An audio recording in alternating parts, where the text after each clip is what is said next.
Alright, welcome back to part 2 of my review slash discussion of Friday the 13th.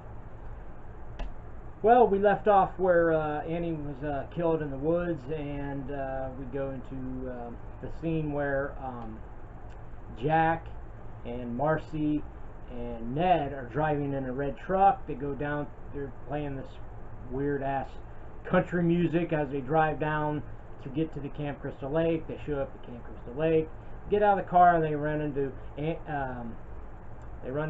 Alice, played by Adrienne King. And then you have Bill, who played by Harry Crosby. You got Steve Christy out chopping wood, I believe that's what he's doing, and he's trying to pull out a tree out of the stump of a tree out of the ground. He's played by Peter Brower, and you have Brenda, who happens to be there. She's played by the late Laura Bartram. And you have the characters, Marcy, played by Janine Taylor, Jack, played by Kevin Bacon, and Ned, played by Mark Nelson.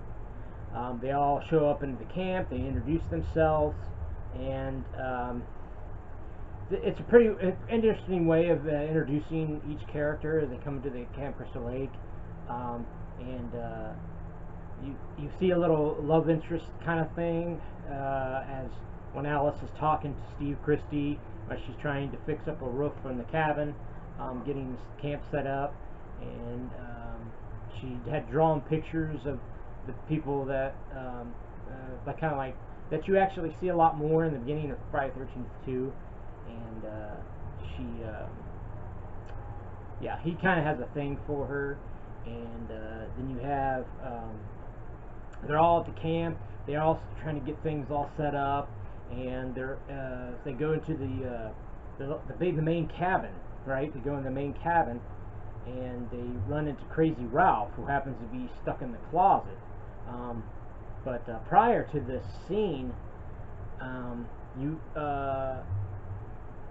well, actually, yeah, you see the guy prior to the scene. You have Jack and Nettie acting crazy, where Nettie's sitting there with an Indian headdress on him, and they go all like that, and he runs into Officer Dorff, played by Ron Milligan, and he says, talking about him smoking dope, and he goes, "I don't smoke." And it's a pretty interesting scene to see the driver run off and into the trying to drive that motorcycle, and almost falls off as you see as you drive away. And you see Crazy Ralph come later. You see Crazy Ralph come out of the cabinet, and you say, "You're all doomed." And he runs out, and Nettie and them say, "Get out of here, man!" And he runs off and drives off his little bicycle. And so yeah, that leads up to each individual person getting killed. You see Marcy and Jack sitting out on the lake, and he's talking about and that rain's going to tear down this valley like a son of a gun, and she's talking about dreams where the rain turns to blood, but prior to that scene, Nettie goes off wandering around, and he sees a shadow of like a person standing at a cabin, goes in there, and you don't know exactly what happens to him until Jack and Marcy go into a cabin, and they're messing around, kissing on each other, and then they start to make love, and the camera pans up, and you see Nettie on top of the bed with his throat slit. The one thing I can say is that when I saw this film the first time, I didn't really know what was going to happen, because I hadn't seen it, obviously, and you don't see a lot of kills. So considering what today's horror films and audiences enjoy now, you see a lot of the kills happen on screen. Back in those days, you didn't see. I mean, yeah, there was a lot of movies in the 80s that did show all this the gore and all that on screen, but considering this was rated R, I mean, today's standard, this would be a rated PG-13 in my opinion. But yeah, Jack is sitting there with Marcy, and Marcy says they're done having sex, and she's got to go get cleaned up or whatever, and he's sitting on the bed smoking smoking a joint, and all of a sudden blood drips on his head, and all of a sudden you see this hand come up out of the bed, and this spear arrow go right through his neck. Now now that version, it shows some of the blood coming out, and then it cuts to Marcy in the restroom. And on the DVD and Blu-ray, it shows more of the blood coming up out, and you show him standing there with the blood all over. Now that was a pretty cool scene. Now prior, what I forgot to mention is that in the Annie kill, there's actually more of a scene where more blood trickles down if you watch the DVD or the Blu-ray, the uncut version anyway. And but so yeah, then you go to Marcy is in there, and she's in the bathroom, and 40 yards to the outhouse by Willie Macon. And she hears this noise, and she slowly goes over to it, and she opens up this curtain. There's nobody there, and an axe goes right into her face, and you see it just splatter like that, and she falls back, and she's dead. So that only leaves Bill, Alice, and Brenda. But during all this time, what I forgot to mention is that Steve Christy leaves before it got dark, because all this happened at dark. He leaves before it's dark because he had to go and get some parts to fix in the house. So he goes there, and he goes and runs into this diner scene, which is the waitress there is named Sandy, and the lady who played that part, she's no longer with us. I believe her name was, let me check on that. I can't. Yeah, her name is Sally Ann Golden. She passed away like a couple years after this got released. People may remember playing in Alice, Sweet Alice, a couple, 3 or 4 years before this movie. But she's talking to Steve Christy, and you don't want to go out in the rain and get drowned, do you? And she asks, how much do I owe you? And she says $4 1/4, and that's it. So, and he goes out to them. It's raining, and he's driving his Jeep, which actually looks like almost exactly like the killer's Jeep. And his car breaks down, so the sheriff, what's his name? Ron Carroll shows up, and Sergeant Tierney, I believe his name is. He shows up and drives him up to the cabin, and yeah, so he stops at the cabin, and then or to the Crystal Lake anyway, and he stops there, and he walks the rest of the way, and then all of a sudden you see this bright light, and you see Steve Christy walking, and you can't see who's behind this light, but then he jumps like he knows who it is. That's why I was talking about earlier. There's kind of a mystique between Steve Christy and the killer. I don't know exactly what it is. I don't know if he knew the killer, Mrs. Voorhees, as you already know, or is he part of the family or something? And nothing's really ever explained for that. So yeah, and then you don't see him actually dead until later. But like I said, there's only 3 people left at the cabin. Brenda goes off because she has to go get cleaned up. So she goes to the shower, gets cleaned up. She starts hearing little shadows here and there. She ignores it anyway, and she goes out there, and she goes back to her cabin and starts to read a book. But prior to all this, they were playing a game called Strip Monopoly. Never played it myself, but I'm sure it's a very interesting game if you got a lot of people around who want to play Strip Monopoly. She was in the cabin. She starts hearing this noise, and I hear, "Mommy, Mommy." She walks out in the middle of the rain, and she runs into the arrow part, which earlier I forgot to mention is that Nettie was shooting an arrow and barely misses Brenda. But she ends up running into that part there, and you don't see her get killed. You just hear her scream. So then you end up back with only Bill and Alice still left at the cabin, and the killer had shut off the generator, and so Bill had to go and check and find out maybe the gas ran out of the generator, and she's all alone. So she ends up wondering. She falls asleep. She wakes up. Bill's not around, so she goes looking for Bill. She goes to where the generators is, gets it turned back on, and as she opens up the door, because the door was wide open, as she closes the door, there's Bill hanging with an arrow in his eye and on his neck, and all in his stomach, and all cut up. And Harry Crosby definitely was not very happy on that scene, I'm sure. Having to stand like that with all that blood in your face and your eye, and yeah. So, and then basically Alice is by herself, and she knows it because she doesn't know where anybody else is at. And prior to them, Bill actually going to look at the generator, they wanted to find out what was going on because there was the lights off of the bow and arrow area, so they go and look in front and finding nobody's. They can't find anybody. There's blood on a bed with an axe, but they can't really find anybody. What's going on?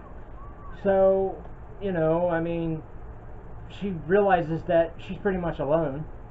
So she goes into the main cabin and locks herself in, and she's standing there, hears a noise, and all of a sudden, Brenda's body goes busting through the window, and she's got rope all around her, and her face is bloodied up, and Alice starts screaming. She runs out the front door because she sees a car coming. She thinks it's Steve, and she runs into what we now know as Mrs. Voorhees, and she had been the killer throughout the film. And you know, so she takes Alice back into the cabin and says, "I'll protect you, dear." And she's talking about, she sees Brenda's body laying in the kitchen there, and says, "Steve never should have opened this place again. There's been too much trouble." And she tells Alice that counselors weren't paying attention. Did you know that my boy drowned? Why the counselors weren't paying any attention? At this point, you realize that this woman's a little crazy and nuts.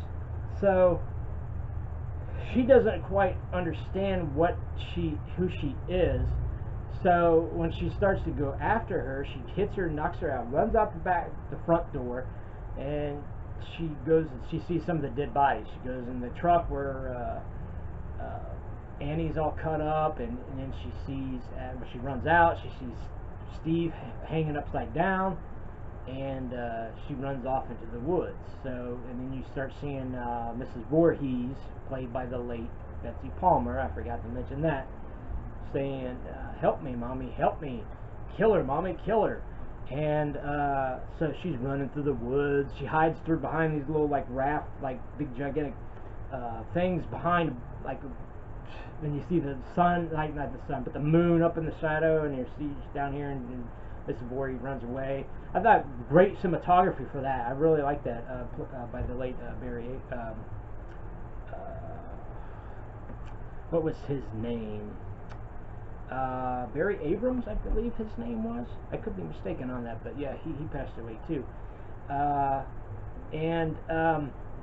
Yeah, she finally goes into this one cabin, and she finds a gun, but she's trying to get into the cabinet to get the bullets, but the thing's locked, so she starts hitting with the rifle and starts trying to break the chain. She can't break the chain. So Mrs. Voorhees comes running in, and they fight. She slaps her around a little bit, and then she gets hit in the head, knocked down again, so Alice runs right back to the main cabin again. She goes, hides in the cabinet where earlier you saw Crazy Ralph come out of, and you hear Ms. Voorhees running through there and trying to figure out all this stuff, and she thinks that Mrs. Voorhees left because you hear the front door shut, but as Alice is sitting there real quiet, you start hearing the doorknob rattle, and then she realizes that Mrs. Voorhees is in there. She breaks down into the door, opens up the door, and starts swinging her with a knife, and Alice had a frying pan. She ends up knocking Mrs. Voorhees out. She presumed that she was dead, but obviously she isn't, so she runs out, goes to the lake, and just sitting there on the lake, kind of like beached area where the sand's at, and then all of a sudden you see the shadow come up behind her, and here's Mrs. Voorhees with a knife trying to kill her. So they start fighting and rumbling around, and somehow she grabs a boat oar and hits her with it, and she said beating Alice's face into the sand, and all of a sudden, and then all the scuffle, the knife had fallen out of Mrs. Voorhees' hand, so Alice runs to get the machete, and you see that slowly get ready to slice Mrs. Voorhees' head, and when I originally saw it, I mean, I didn't pause it or anything like that, but he's like that. But if you watch it on the DVD and Blu-ray and you pause it, you can actually see the heads detached from the body before it even the knife goes through it.